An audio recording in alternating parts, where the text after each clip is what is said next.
Hi guys, welcome back to Great Lakes Junction. This week we are going to be canning up some turkey broth. So grab a chair, grab a coffee, and let's get to it.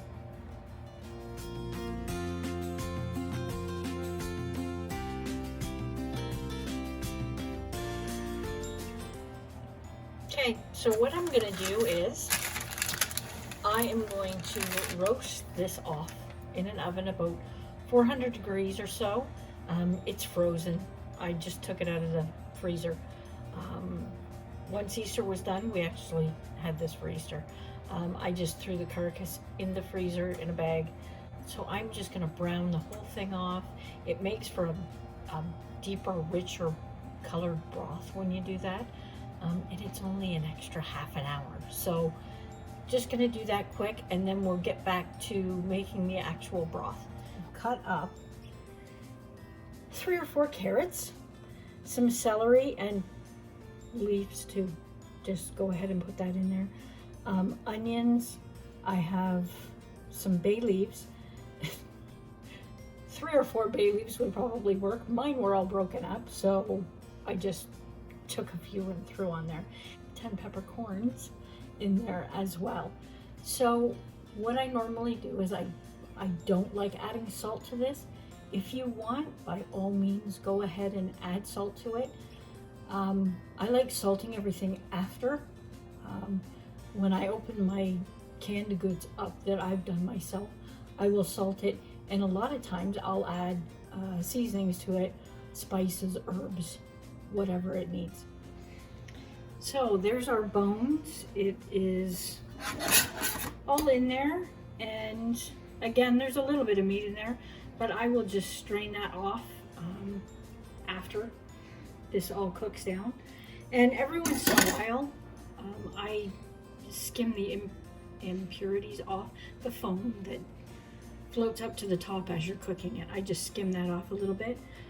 So we're just gonna add all of our vegetables and those little bit of spices in there, and then we'll bring it up to a boil, and I'll turn it down and let this simmer for at least, I'm gonna say at least 24 hours. I may go a bit longer than that. I've done some for actually 48 hours, and it was absolutely fantastic. So we will get this on the stove and we'll get cooking. I'm just checking in on this and giving it a quick stir. Couple of things I forgot to mention. Don't worry about your vegetables being cut up small, big, doesn't matter. They're all going to cook down in this anyway. You can actually put your peelings in here too if you know they haven't been sprayed with pesticides or anything like that. And they're organic. If you've grown them yourself, you can throw them in here too.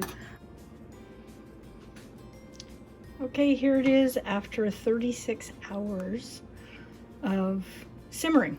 You don't have to simmer it this long. You can do the 24 hours if you have a pressure cooker or an Instapot. You can put them in there too and do it in there for a few hours and get pretty much the same result. I don't have either, so I have to do it the old way on the stove. So I'm just going to drain this now and get most of the bone and the pieces of meat out of it. We're going to strain it actually a couple of times, but I had to recruit help for this part, so we'll be right there. There's all the broth, and I'm going to strain it through a sieve now. If you want it cleaner or clearer, you can use cheesecloth as well, but I am just going to use the sieve this time because there is a ton of it. So we'll get this done. We'll be right back.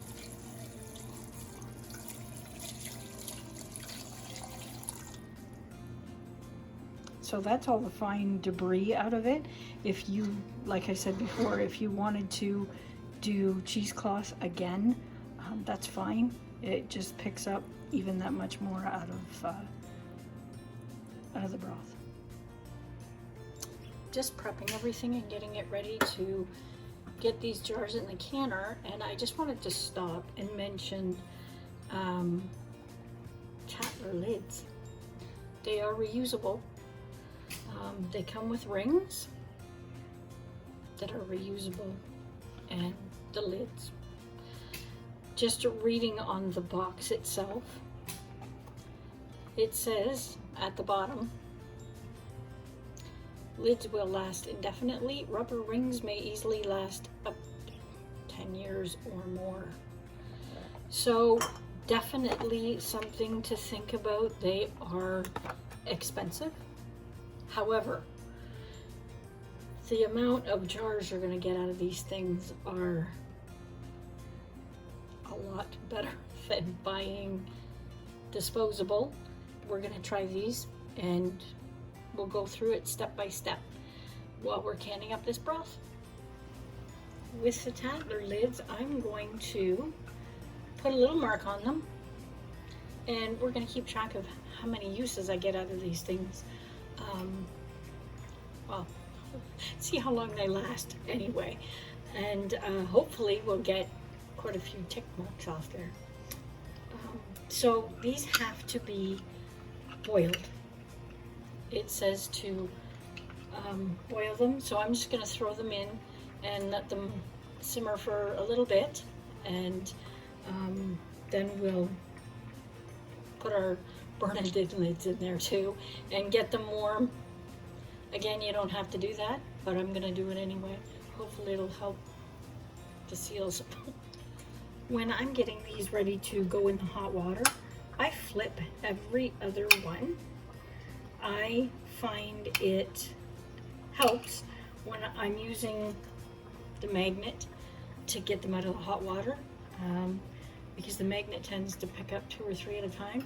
It just seems to go a little bit quicker for me. So just a quick tip for you. So just before I start canning, I check this vent where your weight goes to make sure air is flowing through. Just blow through the hole, make sure it's not plugged, and check this vent lock back here, make sure it is going up and down, and just flip it over and check your rubber, make sure there's no cracks and it all looks good, and then we can start. Okay, so all we're going to do is put our funnel in. Now, as I said before, you do not need to use cheesecloth again and strain it again. I'm just curious as to the difference that it will make with the broth. So I'm going to use it, and we'll see. We'll do some with and some without. So we're just going to put this in here, leave 1 inch head space, and fill all of these jars up.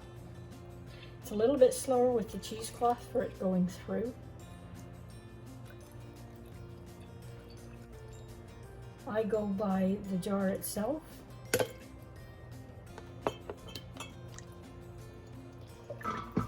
And 1 inch is this bottom ring right here. That's 1 inch. That's what I go by. But if you have a debubbler, you can use it. Mine is obviously broken. You see that? And I actually have a new one, and I haven't got it. I haven't got it out.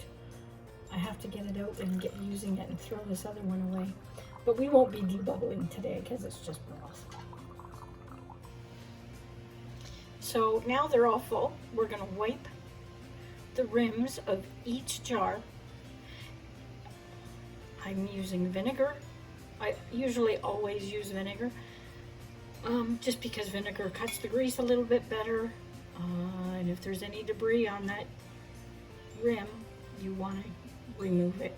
So, and one other thing I forgot to mention was to check all of your jars, rims included, before you start canning. Okay, so here is Tatler lids, and we're just gonna pop that on there. Make sure it's on there, right? Actually, I'm not gonna mark these jars. These are the two ones that we used cheesecloth with. And we'll know they're the Tatler jars. So you just want to do the same thing as you do with the other lids. Ooh, hot, finger tight.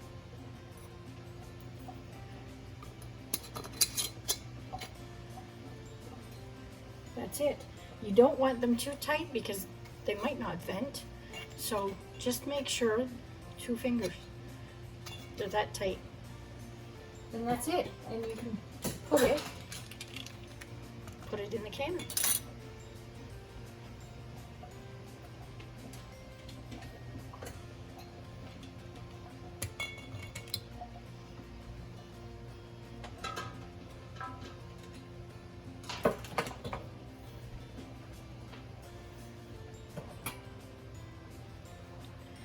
So our Bernardin lid, same thing, just place it in the center,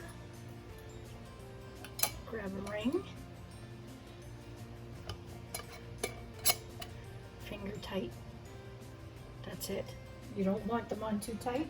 I'm going to continue on canning these up, or putting the lids on and getting them into the canner. I'll bring you back when we're ready to go to the next step. That's it. We have 14 pints in the canner. The canner is turned on medium-ish because our jars were hot. So what we're going to do now is we're going to put our lid on. Make sure it's on there tight. And we are going to turn our heat up. My stove goes to 10. It's on 9. I never ever put it on high. It gets smoking hot. I just let it come up at 9 and it seems to work for me that way the best. So once we started getting steam, and it's steaming like a freight train, you need to time it for 10 minutes. Hopefully you can see that. It's starting to steam really, really good. So we're going to put a timer on for 10 minutes and let that push all the air out of the canner. So we'll be back. Okay, the timer's gone off, so our 10-minute wait is over. I've just put the weight on here, and we're going to wait till it comes up to pressure. My pressure is 11 pounds because I'm under 1,000 feet sea level. And there's our 11 pounds of pressure. So I am going to set my timer for 20 minutes because we have pints. If you do quarts, again, it's 25. And we will see you back when our timer's done. If you're new to canning or you haven't been canning for long, go check out the National Center for Home Food Preservation. They have phenomenal information on there about canning and a bunch of other ways to preserve your food. Go check it out. They test all this stuff to make sure that it is safe for home consumption. So please do go and check out that and read your manual for your canner. Make sure you've got enough water in it, that it's not too full and it's not too shallow. You don't want it drying out because you can wreck your canner. Okay, there's our 20 minutes. Our timer is about to go off any second. So what I do now is, oh, there it is. What I do now is I'll shut the stove off and I leave it sit until the pressure is at absolute 0. Don't try and make this step any faster by putting a cold rag on it or blowing a fan on it or anything else, because it doesn't work.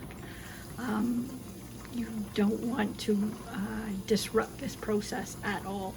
So we're going to leave it sit here and it's going to come down off its pressure. There's an app also that you might want to check out. It is called Canning Timer, and it has a list of everything that you would ever want to can, and it has timers for every step of the process. It's pretty awesome, and every step is on there for everything that you want to do, from getting jars, lids, and rings ready, everything. You name it, it's on there. So it's awesome. Go check it out. Okay, we've hit 0. It took a lot longer than I thought it would. I don't pay attention to the time when I'm cooling down. It was about 30 minutes. So you want it at 0. You want the locking mechanism back here down, so you know the pressure is out of this, because you don't want to take the weight off if there's still pressure. So what I'm going to do is we'll take the weight off. I'm going to take this lid off, but put it askew, or just off to one side. So the jars have a chance to acclimate to the temperature inside the house without having that shocking cold hitting them when they're coming out. When you're doing this, just be careful to tip the canner lid away from you.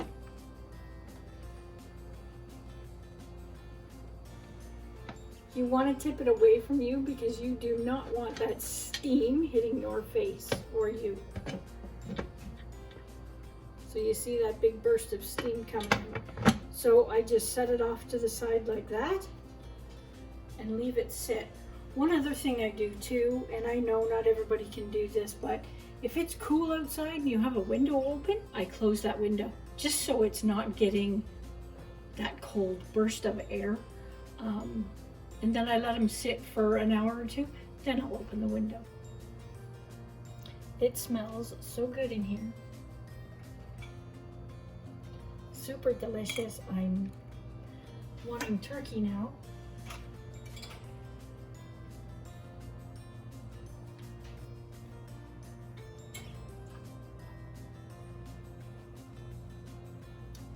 So there is one of the jars with the Tatler lids. So, gonna tighten it down and we'll see how these do. I am really excited to try these. I know they're a bit more expensive than the disposable lids, but they pay for themselves if you got a long life out of them. Okay, I'm going to continue taking these out and we'll come back once they cool off. Listen to them pinging. That's a good sign.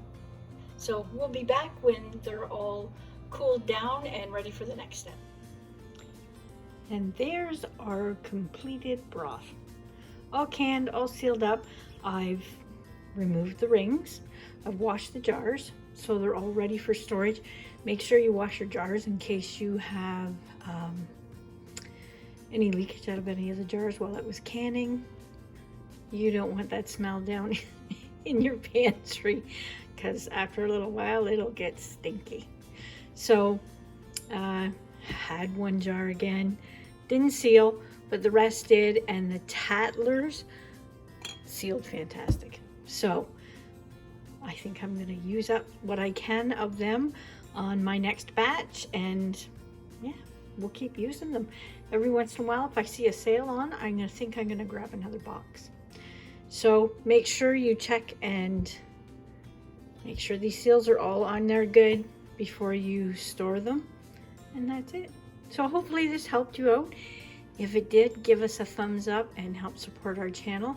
If you're new here and you're not a subscriber, hit that subscribe button and the bell so you'll be notified of any next videos coming up. That's it for this week. Thanks for watching. Stay safe.